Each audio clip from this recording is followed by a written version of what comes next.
Hello class, good afternoon.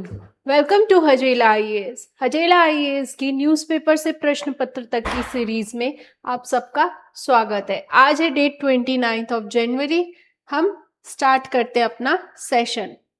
It's 28 of January. Start करते हैं। हमारी फर्स्ट न्यूज़ क्या कहती है? Mother of all deals, India and EU finalise FTA. देखो, जो इंडिया और यूरोपियन यूनियन के बीच में फ्री ट्रेड एग्रीमेंट साइन किया गया है, इसे mother of all trade agreements बोला जा रहा है। क्यों?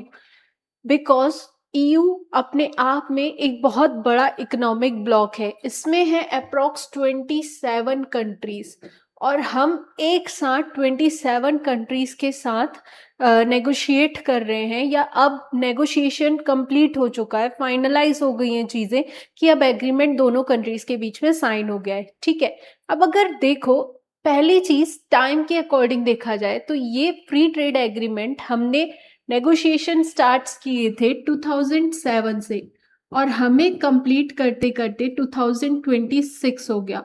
Almost we can say 2 decades, हमें 20 साल का समय लगा इस चीज को फाइनलाइज करने में। ठीक है, तो टाइमली कंट्री वाइज जितना कवरेज हमें मिल रहा है उस हिसाब से ये वाला फ्री ट्रेड एग्रीमेंट बहुत जरूरी है। अब एक छोटा सा बहुत इजी लैंग्वेज में समझे कि फ्री ट्रेड एग्रीमेंट में मैम होता क्या है। पहली चीज, फ्री ट्रेड एग्रीमेंट में गुड्स के ऊपर से टैरिफ्स हटा दी जाती है। अब क्वेश्चन उठेगा बहुत ये सिंपल सा कि मैम टैरिफ क्या होता है। सपोज मैंने भारत में कोई गुड्स का प्रोडक्शन किया है, किसी चीज का प्रोडक्शन किया है जिसकी कॉस्ट यहाँ पर है समथिंग ₹20। ठीक है, यूरोपियन यूनियन ने सम परसेंटेज ऑफ टैक्स लगा रखा है, टैरिफ्स लगा रखा है। तो ये गुड जिसकी कॉस्ट ₹20 है, जब यूरोपियन मार्केट में जाएगी तो टैक्स की वजह से इसकी कॉस्ट बढ़ जाएगी and it will convert into ₹25। तो इससे क्या होता है कि जब गुड्स को हम एक्सपोर्ट करते हैं, दूसरी कंट्रीज में भेजते हैं, वहां पर सेलिंग होती है, तो हमारे गुड्स की वैल्यू ज्यादा हो जाती है, जिससे कि क्या होगा, वहां के लोग हमारे गुड्स को कम प्रेफर करेंगे। एवरीवन वांट चीप गुड्स, कि अगर सेम क्वालिटी पे हमें कम दाम में सामान मिल रहा है तो हम वही प्रेफर करते हैं। अगर टैरिफ हटाया जाए तो जो कॉस्ट इंडिया में उसकी इनपुट कॉस्ट, उसको बनाने में जो कॉस्ट लगी, दैट मीन्स ₹20, सेम कॉस्ट में वो गुड्स जाकर के यूरोपियन यूनियन की कंट्रीज में भी सेल आउट होगा। समझ में आया टैरिफ क्या होता है?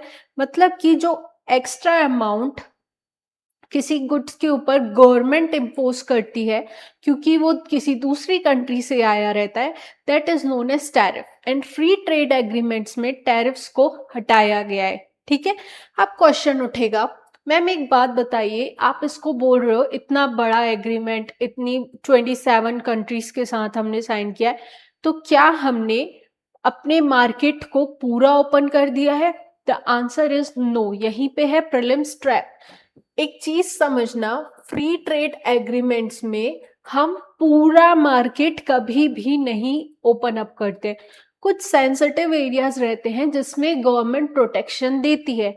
अगर हम इंडिया के रिस्पेक्ट में बात करें तो एग्रीकल्चर हो गया, डेयरी हो गया, फार्मा हो गया, एनर्जी का सेक्टर हो गया, in as well as government procurement हो गया, इन सब सेक्टर्स में गवर्नमेंट ने अभी भी अपने मार्केट को ओपन नहीं किया है। ठीक है, सिमिलरली यूरोपियन यूनियन ने भी कुछ सेंसिटिव सेक्टर्स को, कुछ सेंसिटिव गुड्स को अभी भी प्रोटेक्शन लिस्ट में रखा है। दैट मीन्स उन गुड्स के ऊपर टैरिफ इम्पोज की जाएगी दोनों कंट्रीज के द्वारा। तो मैम अब क्वेश्चन उठता है, मैम इससे हमारे इंडिया में कौन सी चीजों को बेनिफिट मिलेगा? अगर मैं बात करूं तो लेदर हो गया, जेम्स एंड ज्वेल्स हो गया, ज्वेलरी वाला सेक्शन हो गया, इसके साथ साथ जैसे कि टेक्सटाइल हो गया, फार्मास्यूटिकल्स हो गए, इन सारे एरियाज को बेनिफिट मिलेगा। सबसे इंपॉर्टेंट चीज, हमारे लिए कई यूरोपियन यूनियन के गुड्स जिनके ऊपर टैरिफ लगाई जाती थी वो सस्ते हो जाएंगे। आने वाले समय में हो सकता है जो लग्जरियस कार आप लोग देखते हो जो हम यूरोपियन यूनियन से इंपोर्ट करते थे, BMW वगैरह, इन सारी कार्स की, ऑटोमोबाइल सेक्टर की जो प्राइस है वो कम डाउन होता हुआ नजर आएगा।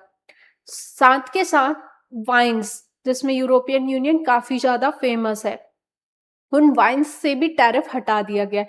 तो अब इंडिया में वो और कम दामों में हमें अवेलेबल हो जाएंगे। ठीक है, तो ये कुछ सेक्टर्स की बात हो गई।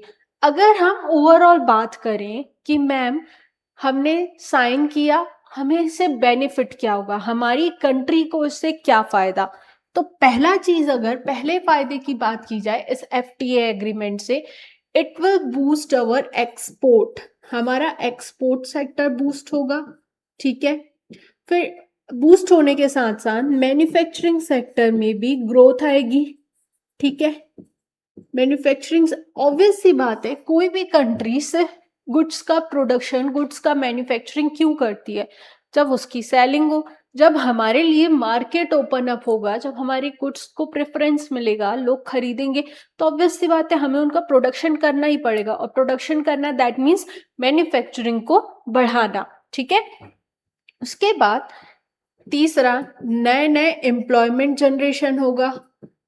Fourth important thing is skilled labour का इजिली मूवमेंट होगा, पीपल टू पीपल कांटेक्ट बढ़ेंगे, skilled labour can be mobilise from both sides. ठीक है, साथ के साथ सबसे इंपॉर्टेंट चीज जो है वो है global value chain. Global value chain का इंटीग्रेशन होगा। India will be part of this chain and this will benefit the India's sector, manufacturing sector. ठीक है, तो मेजरली बात की जाए तो ये सारे बेनिफिट्स हमें फ्री ट्रेड एग्रीमेंट साइन करने से मिलेंगे विद द यूरोपियन यूनियन। ठीक है, अब सबसे इंपॉर्टेंट चीज, मैम ये सब बेनिफिट्स तो हमें समझ में आ गए, अब आप यूरोपियन यूनियन के पॉइंट ऑफ व्यू से भी बताइए कि उसको क्या बेनिफिट मिलेगा। पहली चीज, वी ऑल नो कहीं ना कहीं चाइना का डोमिनेंस बन रहा है and countries are looking forward towards China plus one policy. That means China को सब्सटीट्यूट करने के लिए, चाइना को रिप्लेस करने के लिए एक कंट्री की जरूरत है and India can act the role. ठीक है, इंडिया इस चीज को प्ले कर सकता है। इंडिया के पास हर क्वालिटी है, population wise, geographically, area wise, सारी चीजें हैं। दैट मीन्स अगर यूरोपियन यूनियन अपने आप को चाइना से अपने ट्रेड को डाइवर्सिफाई करना चाहता है तो India can play this role, India can lead. ठीक है, तो why European Union is signing with us, पहला चाइना के लिए उसको चाहिए, दूसरा ट्रेड को डाइवर्सिफाई करने के लिए। समझ में आया, क्लियर हुई चीजें। और इस समय ना इतनी अनसर्टेनिटी है ग्लोबल ऑर्डर में कि पीपल आर प्रेफरिंग कि स्टेबिलिटी की तरफ हम मूव ऑन करें या ऐसी कंट्रीज के साथ नेगोशिएशंस करें जहां की पॉलिसीज को प्रिडिक्ट किया जा सके, जहां स्टेबल गवर्नमेंट है। और इंडिया उसका बहुत अच्छा एग्जाम्पल है। इंडिया में कोई भी पॉलिसीज, कोई भी बड़ा इकोनॉमी में कदम सडनली नहीं उठाया जाता है, ना ही हमारी जो सरकार है वो इस तरह से किसी भी कंट्री पर टैरिफ्स वगैरह इम्पोज करती है, टैक्स लगाती है, ऐसा नहीं होता। सब एक सर्टेन वे में हम एक रूल बेस्ड ऑर्डर को क्रिएट करते हैं। हमारा अपना मानना है कि जो ग्लोबल ऑर्डर है वो रूल्स के हिसाब से चलना चाहिए। Similar things by the EU के साथ भी सेम चीज है। ईयू को भी ग्लोबल ऑर्डर रूल बेस्ड चाहिए, किसी भी एक की हेजीमनी ना हो, कोई अपने हिसाब से रूल्स को मैनिपुलेट ना करे, अपने बेनिफिट के लिए छोटे छोटे ग्रुप्स ना बनाए।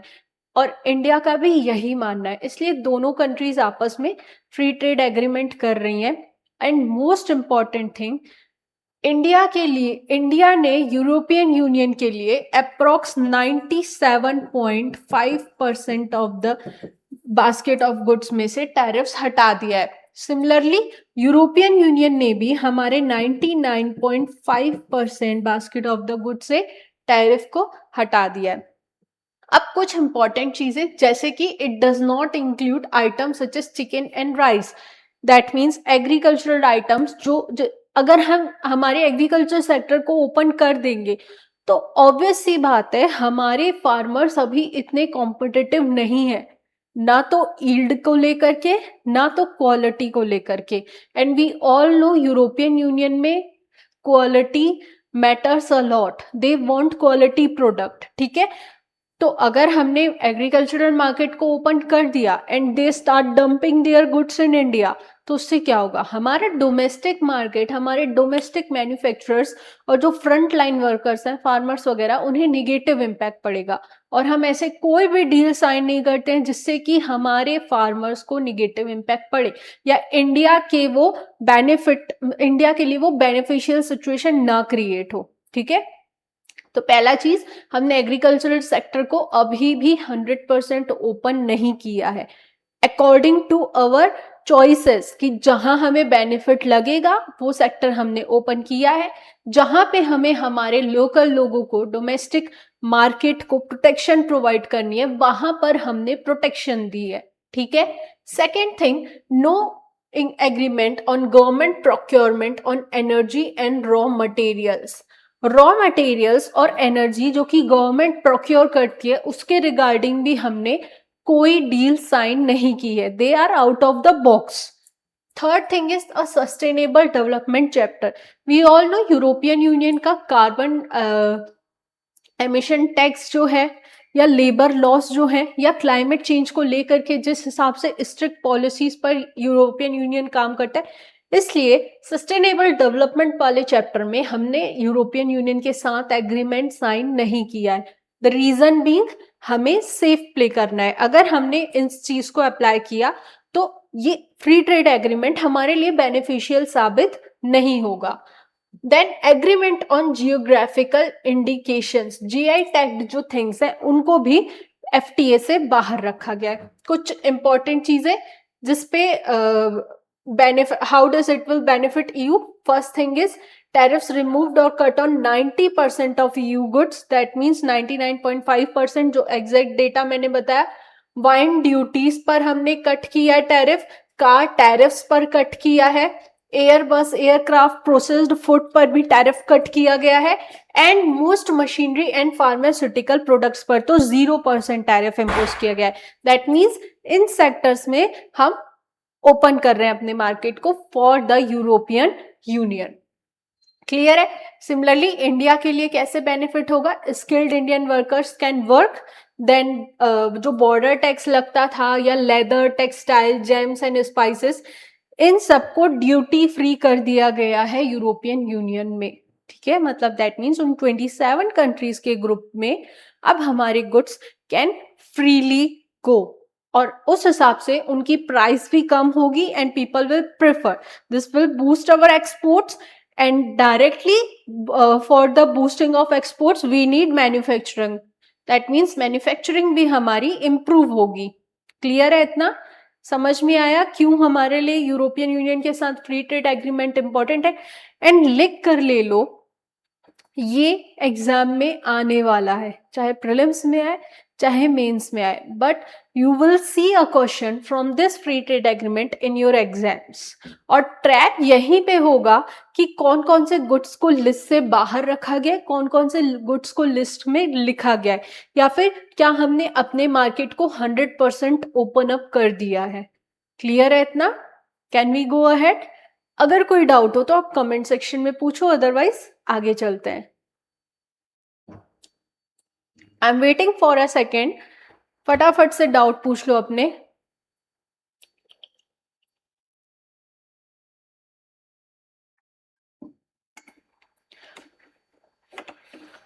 ओके, आई थिंक कोई स्पेसिफिक डाउट है नहीं, चलते हैं आगे। हमारी अगली न्यूज क्या कहती है? It's regarding the manufacturing woes. ये बात कर रहा है capital support alone will not be aid to battery cell manufacturing capacity. देखो यहां पर बात की गई है PLI स्कीम की, ठीक है। तो पहले बेसिक समझते हैं कि मैम PLI स्कीम क्या है। PLI है प्रोडक्शन लिंक्ड इंसेंटिव स्कीम। नाम से ही क्लियर हो रहा है कि आप आपको जो इंसेंटिव्स दिए जाएंगे, जो बेनिफिट्स दिए जाएंगे, that will linked to the production. अगर आपने ईयर बेसिस पर कितना परसेंट ग्रो किया है या कितना परसेंटेज आपका प्रोडक्शन बढ़ा है, उस हिसाब से गवर्नमेंट आपको बेनिफिट्स देगी, चाहे लोन्स पर, चाहे टैक्सेस पर, हर एक चीज पर। ठीक है, तो इसको बोला जाता है प्रोडक्शन लिंक्ड इंसेंटिव स्कीम। अब इस स्कीम को बहुत सारे सेक्टर्स में इंप्लीमेंट किया गया। ठीक है, सिमिलरली हम अभी बात करते हैं नेट जीरो टारगेट को अचीव करने की। दैट मीन्स 2070 तक हमें नेट जीरो टारगेट अचीव करना है।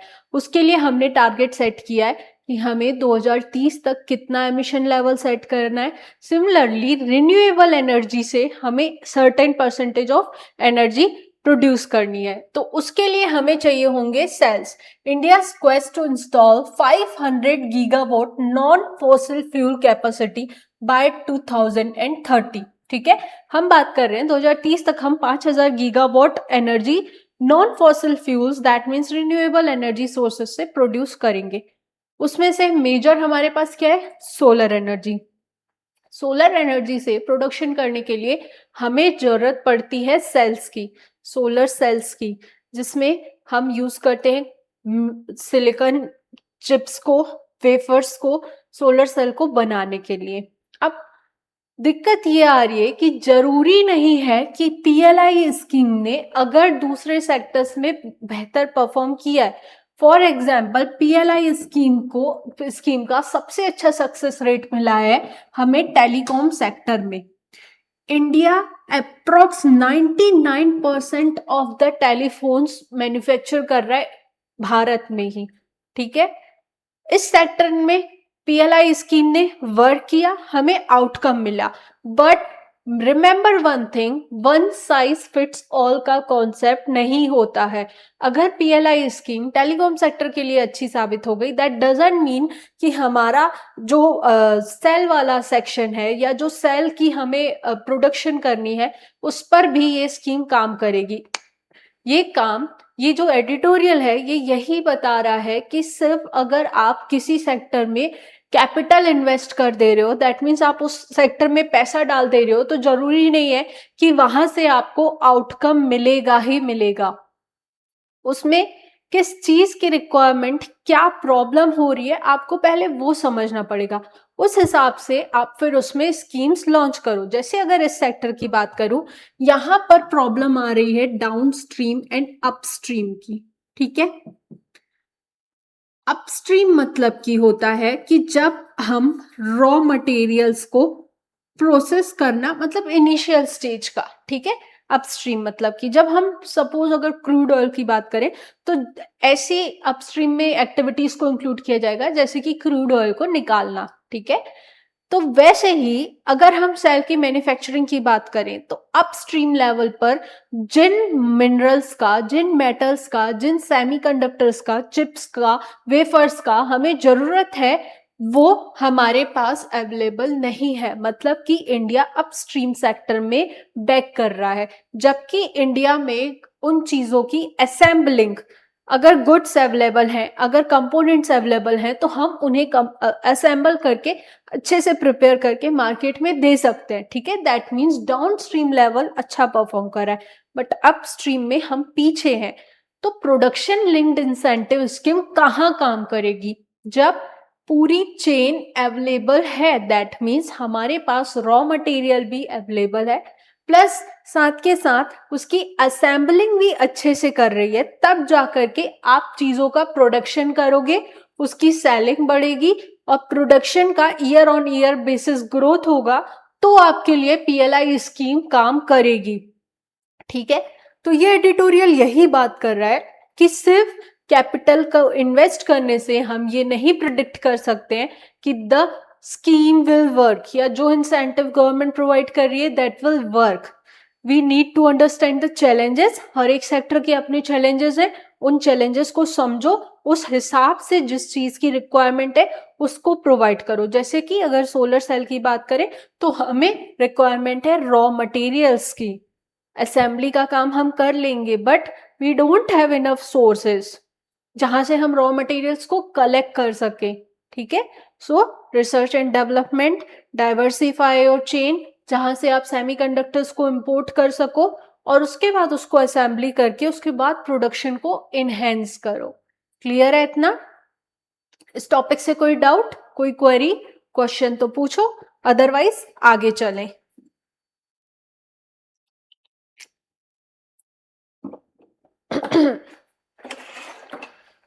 Let's move to the next news. अगली न्यूज क्या कह रही है? It's regarding the Karnataka constitutes gig workers welfare board. Karnataka government ने फाइनली गिग वर्कर्स के लिए एक वेलफेयर बोर्ड बना दिया है। आए दिन अप्रोक्सली वीक में एक या दो बार तो द हिंदू में गिग वर्कर्स के बारे में, गिग इकोनॉमी के बारे में आर्टिकल आता ही है। आज हम बहुत ज्यादा डेप्थ में नहीं जाएंगे, थोड़ा सा समझते हैं। बट देखो, पहला क्वेश्चन, मैम गिग वर्कर्स क्या होते हैं या गिग इकोनॉमी क्या होती है? देखो, जो फॉर्मल ट्रेडिशनल एक रिलेशन है एम्प्लॉयर और एम्प्लॉय के बीच में, जिन्हें ईपीएफओ के रूल्स रेगुलेशंस फॉलो करने पड़ते हैं, उस चीज से हट करके अगर हमें एम्प्लॉयमेंट मिल रहा है, दैट इज गिग वर्कर। आपके सामने लाइव एग्जांपल है, जैसे कि जोमेटो वाला, स्विगी वाला, कैब वाला, उबर, और भी जितने भी हैं, रैपिडो, ये वो, ठीक है। ये सारे गिग इकोनॉमी के पार्ट हैं, जिसमें कि एम्प्लॉयर का डायरेक्ट रिलेशन एम्प्लॉय से नहीं होता है, ठीक है। होता क्या है कि जो भी, जैसे कि ना तो, और सबसे बड़ी बात, होता ऐसा है कि इंडिया में नीति आयोग ने प्रेडिक्ट किया है कि आने वाले समय में गिग इकोनॉमी बहुत ज्यादा बूस्ट करेगी। उसके पीछे के रीजंस क्या हैं? इंडिया में फॉर्मल सेक्टर में आप एक हद तक ही लोगों को एम्प्लॉयमेंट दे सकते हो, बट जिस हिसाब से हमारे पास डेमोग्राफी डिविडेंड है, जिस हिसाब से हमारे पास लोग अवेलेबल हैं, तो हम उन सब को फॉर्मल सेक्टर में नहीं भर सकते। तो उसके रिप्लेसमेंट में हमारे पास गिग इकोनॉमी आया। गिग इकोनॉमी में लोगों को प्रॉपर जा करके किसी से जॉब नहीं लेनी पड़ती है, वो अपनी स्किल्स के हिसाब से काम कर लेते हैं, ठीक है। फॉर एग्जाम्पल, किसी को गाड़ी चलाने आ रही है तो वो अपने आप को रैपिडोज, उबर वगैरह से लिंक करके ड्राइविंग स्टार्ट कर देगा। उसका डायरेक्ट रिलेशन उससे कुछ नहीं है, ठीक है। He is just using that platform, ठीक है। तो इसे बोला जाता है गिग इकोनॉमी। आने वाले समय में इसमें बहुत ज्यादा ग्रोथ होने वाली है, बिकॉज फॉर्मल सेक्टर तो ऑलरेडी इतना ज्यादा कॉम्पिटिटिव है, but people want to earn, अपनी लाइवलीहुड को अर्न करना ही पड़ेगा, बेहतर जीवन जीने के लिए पैसा कमाना ही पड़ेगा, ठीक है। इसलिए लोग इस वे को अब एडॉप्ट कर रहे हैं। अब सबसे बड़ा चैलेंज ये है कि ठीक है, बड़ा सेक्टर है, एम्प्लॉयमेंट दे रहा है, बट व्हाट अबाउट सिक्योरिटी? यहां पर सोशल सिक्योरिटी बिल्कुल जीरो है। मान लो किसी दिन गिग वर्कर या जो उबर वाला, ऑटो वाले भैया हैं, वो नहीं चला रहे, उनकी तबीयत खराब है, तो क्या उनके पास 1% भी सोशल सिक्योरिटी अवेलेबल है? The answer is big no. So we need to focus on the social security. इसीलिए कर्नाटका गवर्नमेंट ने उनके लिए एक वेलफेयर बोर्ड बनाया है। वेलफेयर बोर्ड बनाने के साथ साथ इस वेलफेयर बोर्ड के अंतर्गत एक फंड बनाया गया है, ठीक है, जिस फंड में gig workers can contribute and be the part of this welfare fund, और यहां से उनको सोशल सिक्योरिटी मिलेगी। सपोज हॉस्पिटलाइजेशन के लिए एक्सपेंस या एजुकेशन में कुछ कंट्रीब्यूशन चाहिए, तो इस हिसाब से दिस वेलफेयर फंड के अंतर्गत, दिस वेलफेयर बोर्ड के अंतर्गत जो फंड बनाया गया है, जो ये वेलफेयर बोर्ड ही मैनेज कर रहा है, उस फंड से मनी एलोकेट हो जाएगा, ठीक है। समझ में आया? बेसिकली गिग इकोनॉमी में सोशल सिक्योरिटी के काफी ज्यादा चैलेंजेस हैं, या सोशल सिक्योरिटी बिल्कुल नहीं है। उस चीज को हटाने के लिए पहली बार कर्नाटका गवर्नमेंट ने एक अच्छा स्टेप लिया है, उनके लिए एक वेलफेयर बोर्ड बनाया है, और वेलफेयर बोर्ड के अंतर्गत वेलफेयर फंड बनाया गया है, ठीक है। क्लियर है? You can use this example in your mains में या कहीं केस के लिए आप इस एग्जाम्पल को कोट कर सकते हो। अगली न्यूज की अगर हम बात करें, the news is a spark to drive India's ELCV transition. देखो LCV मतलब कि लाइट कॉमर्शियल व्हीकल्स, ऐसे व्हीकल्स, ऐसे ट्रक वगैरह जिनका वेट अप्रोक्स 3.5 टन से कम है। ठीक है, ये एक डेफिनेशन है, याद रखना।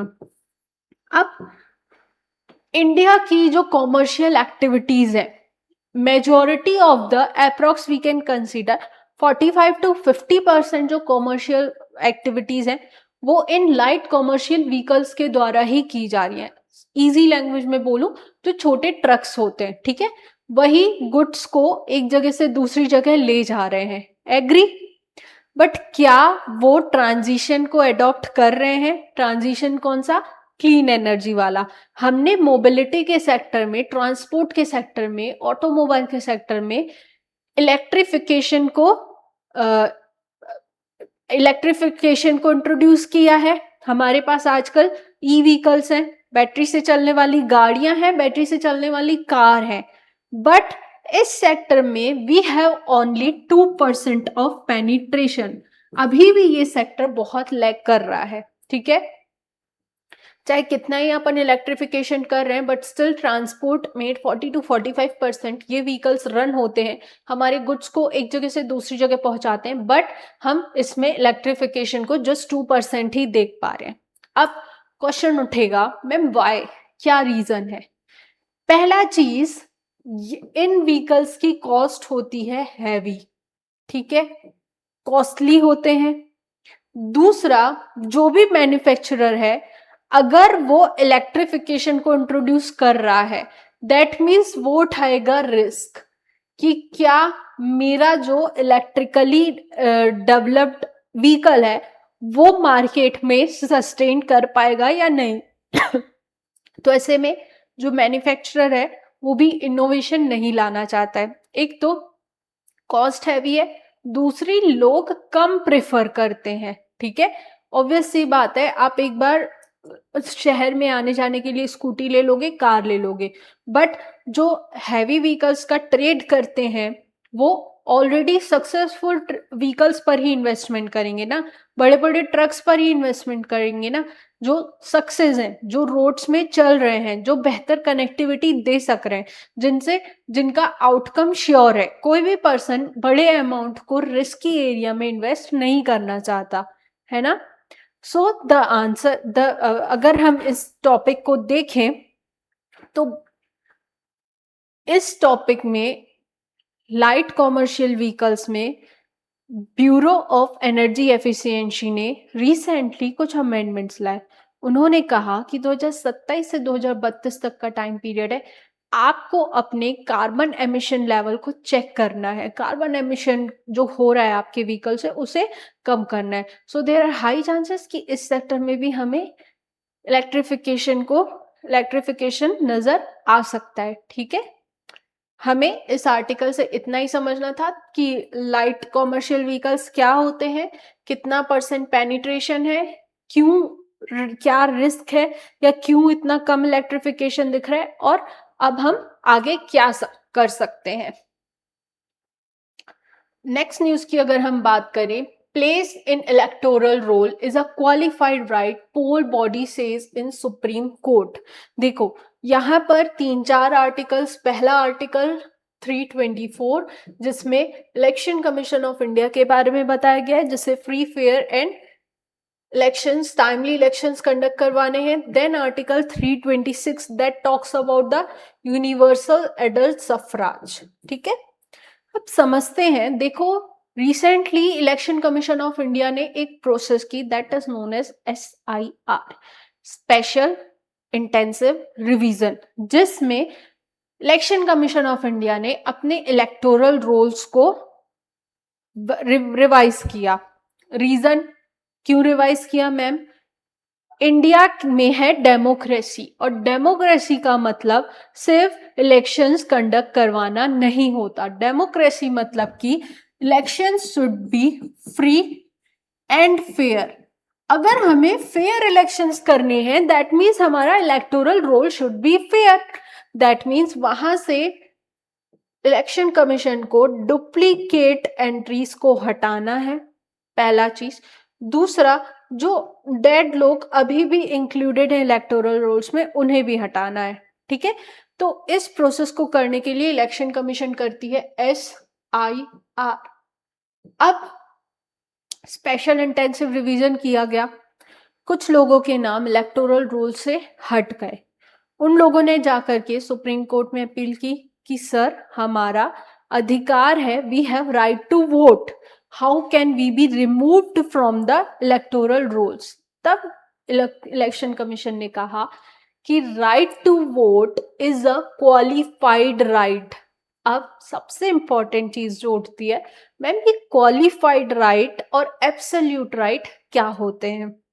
क्वालिफाइड राइट्स मतलब कि ऐसे राइट्स जिन पर रिस्ट्रिक्शन लगाया जा सकता है, जिन जो कंडीशंस के बेसिस पर चलते हैं, ठीक है। और एब्सोल्यूट राइट मतलब कि जिस पर कोई भी रिस्ट्रिक्शन नहीं है। पूरे कॉन्स्टिट्यूशन में सिर्फ एक आर्टिकल ऐसा है जो एब्सोल्यूट है, that is fundamental right, article number 17, that is untouchability. किसी भी फॉर्म में, किसी भी प्रैक्टिस में, किसी भी कंडीशन में सरकार अनटचेबिलिटी को नहीं एक्सेप्ट करती है। बाकी सारे आर्टिकल्स में टर्म्स एंड कंडीशंस लगते हैं। अगर आपको फ्रीडम टू स्पीच भी मिला हुआ है, वहां पर भी एक्सेप्शंस हैं कि आप उस हद तक बात कर सकते हो जब तक कि आपकी बात से इंडिया की यूनिटी, इंटीग्रिटी और पब्लिक ऑर्डर, मोरालिटी, ये सब वायलेट ना हो, ठीक है।